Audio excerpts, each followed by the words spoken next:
Hi. ഇന്ന് ഉറക്കം എണീറ്റ് വന്നപ്പോൾ കണ്ട ഒരു കാഴ്ചയാണ് കേട്ടോ. ഒരാളെൻ്റെ ബാഗിൽ കയറി ഒളിച്ചിരിക്കുകയാണ്. അങ്ങനെ ഞാൻ രാവിലെ എണീറ്റ് വാഷ്റൂമിലൊക്കെ പോകാനായിട്ട് വന്നതാണ്.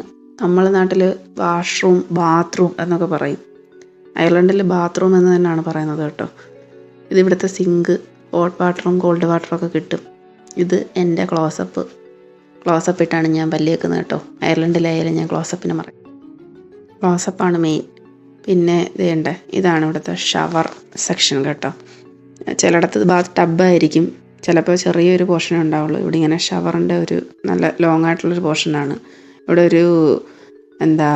ഒരു വിൻഡോ ഉണ്ട്, പക്ഷേ ഗ്ലാസ് കവേർഡാണ്. പിന്നെ ടോയ്ലറ്റ്, ഒരു ചെറിയൊരു കബോർഡ്, പിന്നെ കബോർഡിനകത്ത് ഞാൻ ടിഷ്യൂ പേപ്പറൊക്കെ അടുക്കി വെച്ചിട്ടുണ്ട്. പിന്നെ ഇവിടെ ഒരു വാമർ യൂണിറ്റും കൂടെ വരുന്നുണ്ട്. വിൻ്ററിലൊക്കെ യൂസ് ആവാൻ വേണ്ടിയിട്ടാണ് വാമർ യൂണിറ്റ് കൊടുത്തിട്ടുള്ളത്. പിന്നെ നിങ്ങൾക്ക് കാണാൻ പറ്റും, ഇവിടെ ഒരു ഓപ്പൺ വിൻഡോ വരുന്നുണ്ട്. വിൻഡോയിൽ നമുക്ക് ആകാശം നല്ല രീതിയിൽ കാണാൻ പറ്റുന്നുണ്ട് കേട്ടോ. നമ്മുടെ നാട്ടിലൊക്കെ മേൽക്കൂരയില്ലാത്ത ബാത്റൂമിൽ കുളിക്കുന്ന ഫീല് തോന്നും. പിന്നെ ഈ ഭാഗമൊക്കെ ഞാൻ നിങ്ങൾക്ക് കാണിച്ചു തന്നിട്ടുണ്ട്. ഇതാണ് കിച്ചൺ യൂണിറ്റ് വരുന്നത്. ഇത് കണ്ടോ, ഞാനൊരു സംഭവം സെറ്റ് ചെയ്യാൻ വേണ്ടി റെഡിയാക്കിക്കൊണ്ടിരിക്കുകയാണ്. ഒരു കുഞ്ഞു കുളം സെറ്റ് ചെയ്യാൻ വേണ്ടിയിട്ടാണ് കേട്ടോ. അപ്പോൾ അതിൻ്റെ ചെളി സെറ്റാക്കി എടുക്കാൻ വേണ്ടിയിട്ടാണ് പോട്ടിലാക്കി വെച്ചേക്കുന്നത്. അത് ഞാൻ പിന്നീട് നിങ്ങൾക്ക് കാണിച്ചു തരാം. ഇതാണ് ഇവിടുത്തെ കിച്ചൺ യൂണിറ്റ് വരുന്നത്. അപ്പോൾ കിച്ചൺ യൂണിറ്റിൽ ഇവിടെ നിങ്ങൾക്ക് കാണാൻ പറ്റും കബോർഡുകളുണ്ട്. ഞങ്ങളെ ക്ലീനിങ് യൂട്ടിലിറ്റീസൊക്കെ ഇവിടെയാണ് വെച്ചിരിക്കുന്നത്.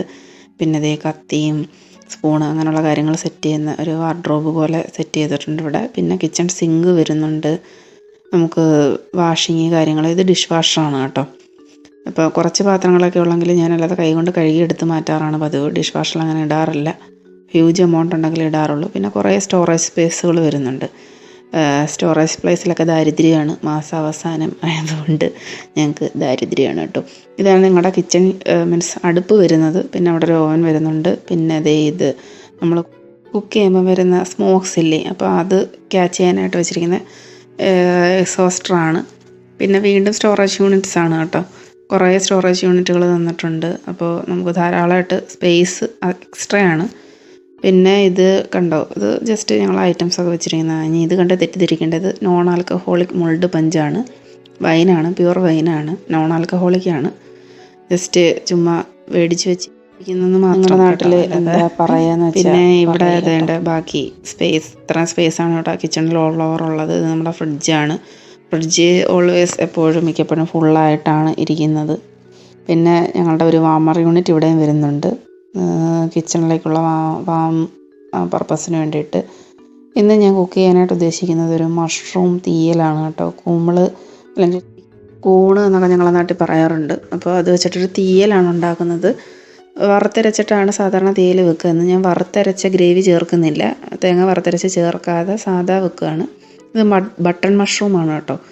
അപ്പോൾ അതിലേക്ക് അതിൽ ഫുള്ളിടാൻ യൂസ് ചെയ്യുന്ന സവാളയുടെ ഒരു ഹാഫ് ഒന്ന് വഴറ്റി പൊടികളൊക്കെ ചേർത്ത് വഴറ്റിയിട്ടുണ്ട്. ജസ്റ്റ് കാശ്മീരി ചില്ലിയും സാദാ ചില്ലിയും പിന്നെ മല്ലിപ്പൊടി, ഒരു കുറച്ച് മഞ്ഞൾപ്പൊടി, കുരുമുളക് പൊടി ഇത്ര ഇട്ടിട്ട് ജസ്റ്റ് നന്നായിട്ടൊന്ന് മൂപ്പിച്ചു. അപ്പോൾ ഞാൻ ഒരു കയ്യിൽ ഫോണ് പിടിച്ചിട്ട് നിന്നിട്ട് മൂപ്പിക്കുന്നത് കൊണ്ടേ എനിക്ക് ശരിക്കും ചെയ്യാൻ പറ്റുന്നില്ല.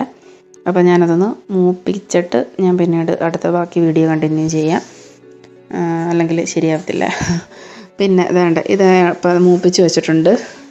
പിന്നെ അതിലേക്ക് ഞാൻ ബട്ടൺ മഷ്റൂമും കിഴങ്ങും പകുതി സവാളയും തക്കാളിയും കൂടി ഇട്ടിട്ട് ജസ്റ്റ് ഒന്ന് വേവിച്ചെടുത്തതാണ് കേട്ടോ ഇത്.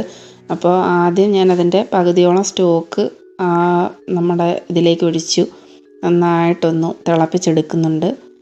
വെള്ളം അതിൻ്റെ പകുതിയോളം ഒന്ന് വറ്റിയതിന് ശേഷം ഇത് ഫുള്ളും പാനിലേക്ക് ആഡ് ചെയ്തിട്ട് നന്നായിട്ട് തിളപ്പിച്ച് കറി റെഡി ആയിട്ടുണ്ട്. അപ്പോൾ നല്ല സമ്മറാണ്. ഞാനൊന്ന് പുറത്ത് നടക്കാൻ പോയിട്ട് വന്നപ്പോഴത്തേക്കും എൻ്റെ കൈയും മുഖമൊക്കെ ആകെ ടാനൊക്കെ അടിച്ച് കരുവാളിച്ചിരിക്കുകയാണ്. ഞാനൊരു പാക്ക് ഇട്ട് കൊടുക്കാമെന്ന് വിചാരിച്ചു. ജസ്റ്റ് യോഗർട്ടും ഹണിയും പച്ചരിപ്പൊടി കോഫി പൗഡറെല്ലാം കൂടെ ചേർത്തൊരു പാക്ക് റെഡിയാക്കി കയ്യിലും ഫേസിലും ഒക്കെ അപ്ലൈ ചെയ്തു. ഒരു 20 മിനിറ്റ്സോളം വെയിറ്റ് ചെയ്തു. ജസ്റ്റ് എന്നിട്ടൊന്ന് വാഷ് ചെയ്ത് കളഞ്ഞപ്പോഴത്തേക്കും ആ ഡ്രൈനെസ് ഒന്ന് മാറിയിട്ടുണ്ട്. അപ്പോൾ ഓക്കെ, ശരി, ബൈ.